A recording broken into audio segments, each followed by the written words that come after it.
to be national government that is managed through national government administrative structures. And that is why yesterday we had this problem, where the National Assembly has come up with a parallel bill on the equalization fund, because they still think that that money is theirs, that money is for their control, but we allowed it to happen, Madam Speaker.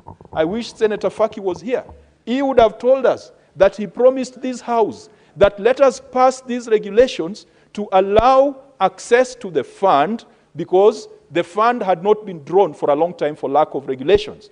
And he promised, and he told us here that the government had promised that we're going to bring amendments. To date, I do not think the amendments that have been brought. And so that is why we must annul these regulations, so that no one promises us that they'll be amended. They will never be amended out of experience. Madam Speaker, let me finalize by calling upon my colleagues that whatever we are doing here in this House is our primary responsibility as elected leaders. Madam Speaker, a poll was conducted in the United Kingdom to find out what the public expects of members of parliament. Lawmaking was like the last priority or the last expectation. If a similar poll was to be conducted here in Kenya, Madam Speaker, I can tell you that the people we represent, their expectation of a member of parliament, including senator and member of National Assembly, expectation number one is to build classrooms. Expectation number two, to issue bursaries. Number three, to attend funerals. Number four, to issue handouts without fail. Number five is to attend rallies where you can insult imaginary and real enemies. And number 5, 6 could be issuance of statements. Lawmaking is the least glamorous and is the least considered job of a member here. Madam Speaker, I see and I admire even the new members of this parliament. Senator Sifuna, he joined in this 13th parliament. He is here not just because he's a whip, but he believes that the core mandate, the critical duty of a legislator is to legislate, not empowerment rallies, even though I saw him doing an empowerment one the other day. But it is not the money that caught my attention. It was the conversation that caught my attention. But that's a story for another day. But he knows that being in this House is the reason why the people of Nairobi elected him. Madam Speaker, the senator from Nandi, he is in this House religiously, even though he's a bit of a noisy one, but he knows that that is the core mandate of a senator or a representative who has been brought here. Let me call upon my brothers and sisters who have been elected that at the end of the day, the funerals you contribute to, the handouts you give, they'll be like no one will remember them, Madam Speaker. Out of my experience, it is the last person to do a Harambee who is remembered. The Harambee you did in 2021, 2022, 2023. In 2026, your opponent will do a bigger Harambee. He'll come with Farouk to do a bigger Harambee. All your small Harambees will have been forgotten.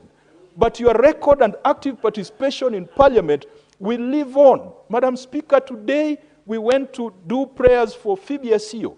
And everyone reminds Phoebe Asio for the motion that she introduced in this House that called for gender equity, that called for opening up the space. People did not eulogize her because she did a Harambee somewhere and donated desks, or because she sorted out some boys in some center. People like Martin Shikuku are remembered for their speeches and statements in this House. People like George Anyona, it's not because of their donations.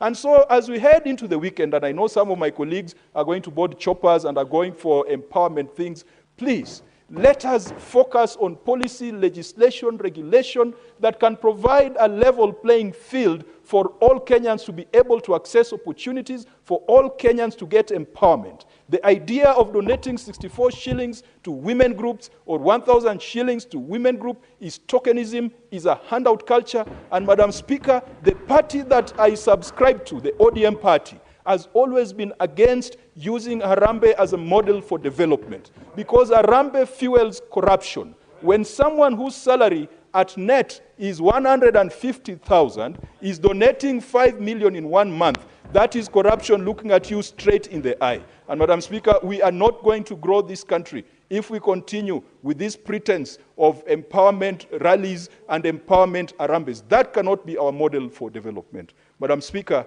I support, yes.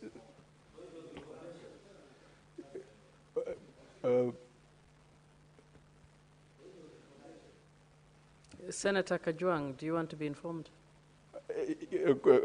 Cautiously, yes. Very cautiously.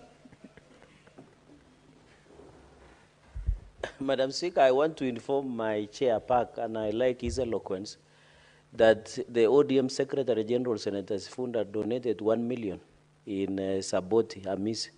So does it mean, if he says they don't subscribe, does it mean there is that there should be clarity on what he say? Senator Kajwang. Madam Speaker, that is a frivolous point of information.